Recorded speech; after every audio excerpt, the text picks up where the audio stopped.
es el espacio físico en donde se asienta la cultura, donde se asienta la nación entera.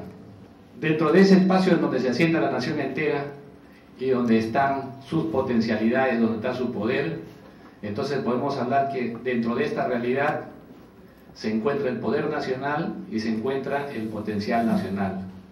Seguramente eso se lo deben haber mencionado en sus talleres, pero quiero recordárselo simplemente porque este es el aspecto fundamental que nos convoca.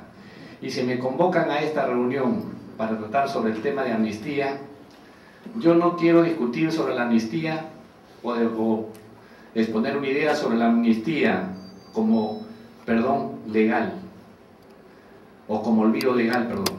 No quiero hablar de eso porque esa es una disquisición jurídica y seguramente vamos a tener posiciones distintas dentro del marco jurídico en que nos encontramos. Quiero hablar de la amnistía como un proceso político en el cual estamos quienes de alguna manera nos tocó la responsabilidad como actores en este proceso de guerra que hemos vivido a lo largo de las últimas décadas 80 y 90 y en donde en ese marco de guerra no declarada hemos participado en forma directa por orden y disposición del gobierno de turno, por orden y disposición del Estado.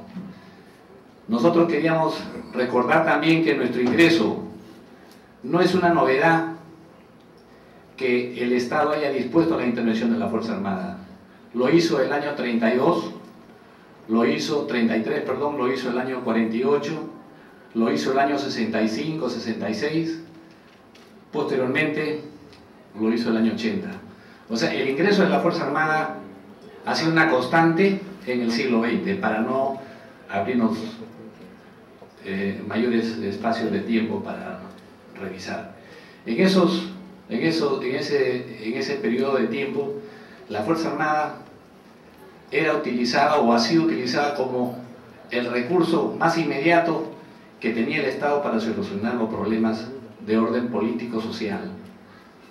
Ese instrumento que en realidad la tiene la potestad el presidente de la República, porque él es el jefe supremo de la Fuerza Armada, y dentro de esa prerrogativa que tiene constitucionalmente el presidente, no lo hace porque le nace en gana, lo hace porque esa decisión la toma en su Consejo de Seguridad y Defensa Nacional, en donde hay un ministro de Defensa, ministro del Interior, ministro de Economía, un ministro de la Presidencia, un ministro de Justicia, el jefe del Comando Conjunto, el jefe del Sistema de Inteligencia. Y luego de esa decisión que arriba en ese consejo, lo hacen a través de una política de Estado, lo hacen a través de una directiva. Entonces, el ingreso de la Fuerza Armada en los años 80 y en los años 90 ha sido por una facultad presidencial y durante el concurso de gobiernos democráticos. Y hago esta precisión porque hemos escuchado en diferentes intervenciones que se pretende hacer comparación de la intervención de la Fuerza Armada con respecto a lo que ha ocurrido en Argentina, lo que ha ocurrido en Uruguay, lo que ha ocurrido en Chile. En estos entornos han ocurrido intervenciones de la Fuerza Armada dentro de gobiernos que han sido dictatoriales, dentro de gobiernos que han devenido de golpes de Estado. Y por supuesto lo que han hecho o hayan dejado de hacer ha sido por órdenes de esos gobiernos, que democráticamente hablando han sido ilegítimos. Entonces, cuando la Fuerza Armada participa en ese proceso, lo hace en el marco del Estado de Derecho y lo hace en el marco de una decisión democrática y soberana en ese momento del gobierno de turno. Y esto tampoco no es novedad, porque nosotros, si alguno de ustedes en las clases de ciencias políticas o en las clases de Derecho han escuchado que las formas del Estado pueden ser monárquicos, pueden ser republicanos, pueden ser autocráticos, dictatoriales o juntas de gobierno, pero cualquiera sea la forma de gobierno, los Estados siempre han utilizado el poder como forma de imponer su voluntad. Lo han hecho, hemos recapitulado algunos episodios en China, que hemos visto, por ejemplo, los tremendos sucesos de la Plaza de Mayo de Tiananmen, la Plaza de Tiananmen. Y la represión que hacía China es una represión bastante dura. Entonces los estados utilizan a sus fuerzas como un instrumento de corrección. Y estaba hoy día revisando, no sé si acá veo bastantes muchachos jóvenes, probablemente la generación del 80, hayan visto ustedes una comedia o una serie que pasaba en televisión, G.I. Joe, G.I. Joe, Soldado Joe. ¿Qué significa eso? G, gobierno, y asunto de gobierno, Joe. Esa película que pareciera intrascendente, lo hemos venido viendo los niños, los grandes y los muy mayores. Ahí nos hacían notar qué cosa es ser un soldado. Ser un soldado es una persona, un instrumento del Estado, y sus actos son asunto de Estado. Entonces, los miembros de esa Fuerza Armada que han intervenido en cualquiera de estos procesos y decisiones que toma el Estado son asuntos de Estado. Y eso grafica en alguna medida lo que se conoce en el mundo, porque esto es una homogeneidad en las acciones por las cuales los soldados participan dentro de sus estructuras del Estado en diferentes países.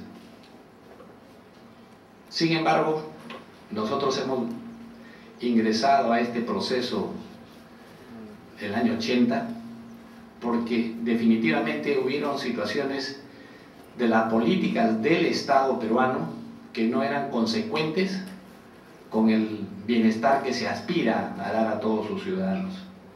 Esas políticas que venían causando marginalidad, venían causando pobreza extrema, en donde el Estado era ausente en diferentes situaciones territoriales del país, nos llevó pues a este estado de cosas.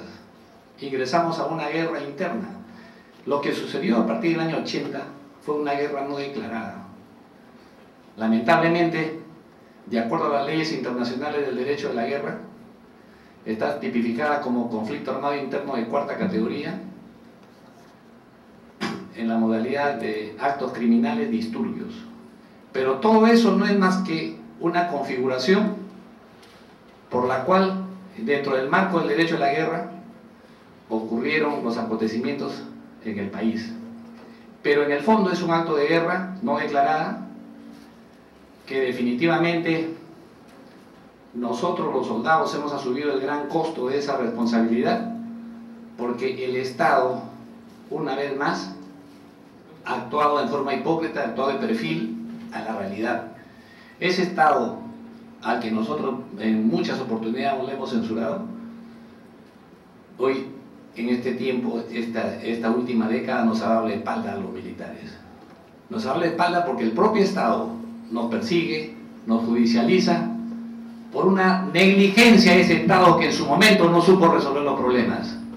Por esa razón, si de alguna manera esto haya servido de ejemplo, es para transmitir que tengamos que llegar con posiciones concretas para transmitir a las generaciones que se nos vengan la necesidad de solucionar los problemas por la vía pacífica, porque la vía pacífica es la mejor forma que tenemos para resolver los conflictos. Y lo hemos visto y lo acabamos de ver con el tema Conga.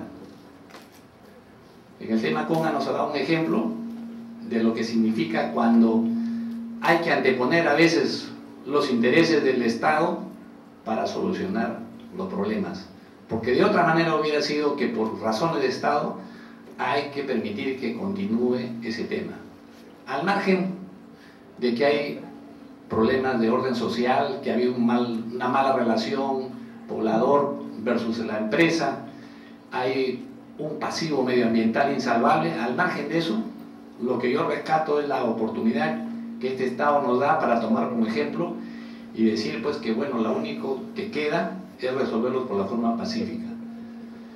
Miren, a partir del año 80 la Fuerza Armada entra a este proceso revolucionario según la doctrina de la guerra revolucionaria, a una guerra popular prolongada que organizó el Partido Comunista Sendero Luminoso y que por supuesto desató este baño de sangre al que el Estado